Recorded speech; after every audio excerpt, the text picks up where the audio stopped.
Welcome to my channel. आज हम discuss करेंगे एमिली डिकिंसन की एक poem because I could not stop for death. सबसे पहले हम थोड़ा सा ऑथर के बारे में डिस्कस कर लेते हैं। एमिली डिकिंसन एक अमेरिकन पोएट थी। ये poem because I could not stop for death ये उनकी डेथ के बाद पब्लिश हुई। इसके अलावा एमिली डिकिंसन को अपनी लाइफ टाइम में कोई ख़ास रिकॉग्निशन नहीं मिला। उसकी बड़ी वजह यह थी कि एमिली डिकिंसन जो थी तो वो इंट्रोवर्ट थी और इसेंट्रिक थी, यानी कि वो स्ट्रेंजली बिहेव करती थी, वो किसी के साथ बात नहीं करती थी। इसलिए उन्होंने अपनी लाइफ टाइम में पोएम्स भी पब्लिश नहीं किए।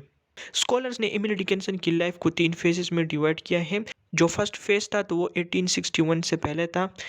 जो दूसरा फेज था तो वो 1861 और 1865 के दरमियान था, और जो थर्ड फेज था तो वो 1865 के दरमियान था। जो उनका सेकंड फेज था 1861 से 1865 के दरमियान, तो ये उनका मोस्ट क्रिएटिव पीरियड था, क्योंकि इस पीरियड में उन्होंने बहुत अच्छी पोइट्री प्रोड्यूस की।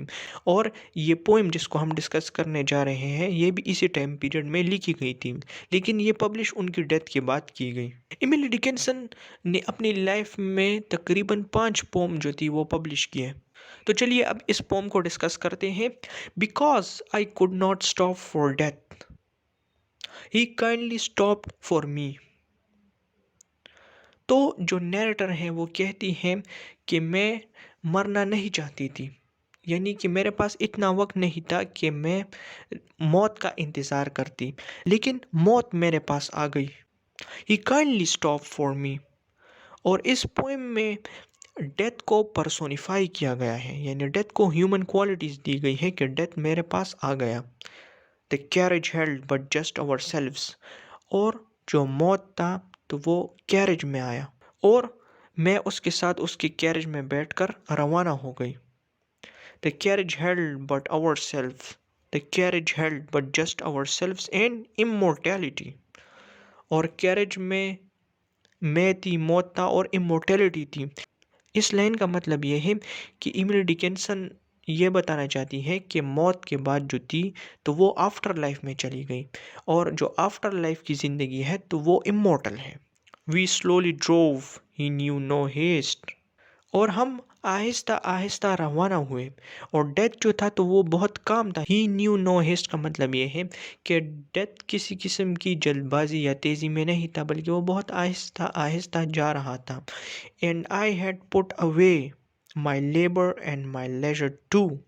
नैरेटर कहती है कि मैंने अपनी जो लेबर थी है, मेरी जो मेहनत थी, जो थकन थी, और जो लेजर यानी कि मेरे पास जो फ्री टाइम था तो वो उसको मैंने एक साइड पे कर लिया, और मैंने अपनी तमाम तर तवज्जो डेथ की तरफ कर दी।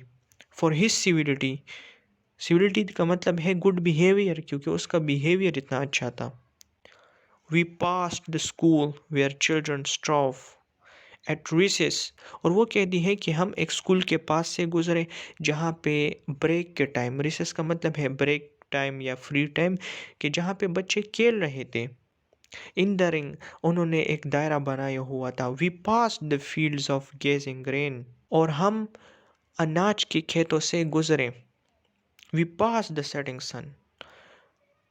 और हमने डूबते हुए सन को या गुरूब होने वाले सूरज को क्रॉस किया। अब यहाँ पे देखिए हमारे पास इलिट्रेशन है, setting sun, gazing grain, recess, ring. तो ये सब हमारे पास इलिट्रेशन है, क्योंकि यहाँ पे जो साउंड्स है तो वो रिपीट हो रहे हैं। और रादर ही पास्ट अस। तो फिर वो कहती हैं कि हमने सूरज को क्रॉस नहीं किया, बल्कि सूरज ने हमें क्रॉस किया। अब यहाँ पे जो सेटिंग सन का सिंबल है तो वो डेथ को रिप्रेजेंट कर रहा है। ठीक है कि जब सूरज गुरूब होता है तो ऑथर ने उसको मौत के साथ कंपेयर किया है। The dews drew quivering and chill for only gossamer my gown. इस लाइन में नैरेटर कहती है कि सूरज के गुरूब हो जाने से मुझे सर्दी लगनी शुरू हो जाती है, क्योंकि मैंने जो ड्रेस पहना हुआ है वो बहुत पतला है। For only gossamer my gown, गोसैमर का मतलब है एक पतला सा ड्रेस। माई टिपेट, टिपेट का कहते हैं शॉल को।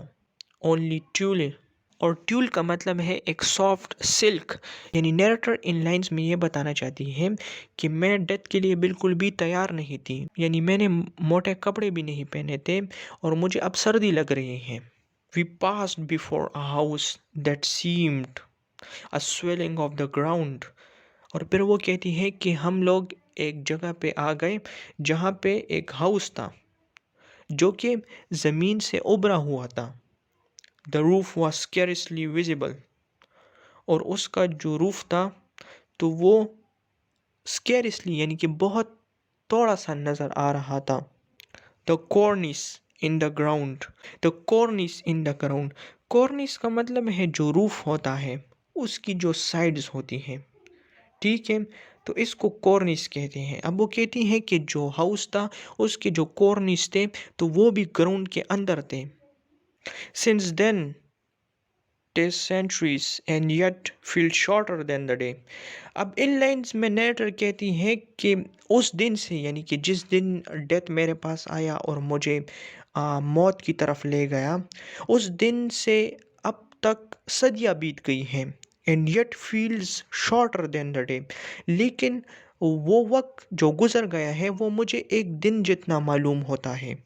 I felt surmised the horses' heads were toward eternity. اور جب ڈیتھ میرے پاس کیریج میں آیا اور جب میں اس کیریج میں بیٹھ گئی تو تب میں نے یہ معلوم کر لیا تھا یا میں نے گیس کر لیا تھا. سرمائز کا مطلب ہے گیس کرنا، کہ جو ہارسز ہیں ان کا ہیڈ ایٹرنیٹی کی طرف ہے.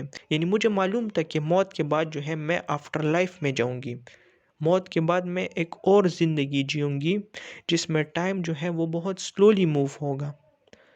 تو یہ تھی ایملی ڈکنسن کی poem because I could not stop for death. اب کچھ لوگ کہتے ہیں کہ اس پوم کا جو ٹائٹل ہے تو وہ آئرونک ہے، کیونکہ جو نیریٹر ہے وہ پہلے یہ کہتی ہے کہ میں ڈیتھ کے لیے انتظار نہیں کرنا چاہتی تھی، لیکن پھر اگلے لائنز میں کہتی ہے کہ ڈیتھ میرے پاس آ گیا. پھر اس سے آگے لائنز میں وہ کہتی ہے کہ میں ڈیتھ کے لیے تیار نہیں تھی کیونکہ میرے کپڑے جو تھے تو وہ پتلے تھے. تو آپ پھر اس کو اس طرح ایکسپلین کر سکتے ہیں. اگر آپ کا اور کوئی کویسچن ہے تو آپ کامنٹ میں پوچھ سکتے ہیں. Thank you.